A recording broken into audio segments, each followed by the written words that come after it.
இவங்க வந்து பார்த்தீங்கன்னா 2019 வந்து ஸ்ட்ரீட் கிரிக்கெட் சாம்பியனாகவும் இருந்திருக்கிறாங்க. இதுக்கடுத்து இவங்களால கண்டினியூவாக விளையாடுறதுக்கு வந்து பார்த்தீங்கன்னா அவங்ககிட்ட வந்து போதுமான வசதியும் கிடையாது, வறுமையிலையும் வந்து இருக்கிறாங்க.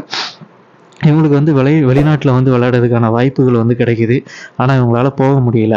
என்னன்னு பார்த்தீங்கன்னா அதுக்கான ஸ்பெசிலிட்டி இவங்ககிட்ட வந்து இல்லை. என்னன்னா வந்து இந்த கிரிக்கெட் கிட்டு, அது போக வந்து மற்ற ஆக்சசரிஸ்லாம் வாங்குறதுக்கு இவங்ககிட்ட சரியான வசதி இல்லாதனால என்ன பண்ணுறாங்கன்னா, சரி இது நமக்கு கிடைக்காது அப்படின்னு சொல்லி அவங்க தன்னோட வாழ்க்கையை பார்க்கறதுக்காக ஆரம்பிக்கிறாங்க.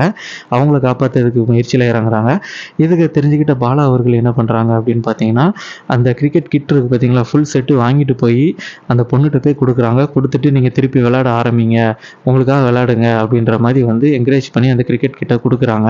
இதில் என்ன அப்படின்னு பார்த்தீங்கன்னா, இவங்களோட பேர் கூட நமக்கு தெரியாமல் தான் இருந்தது. நம்ம கமெண்ட் செக்ஷனில் எடுத்து பார்க்கும்போது தான் மோனி அப்படிங்கிற ஒரு நேமில் இருந்தது.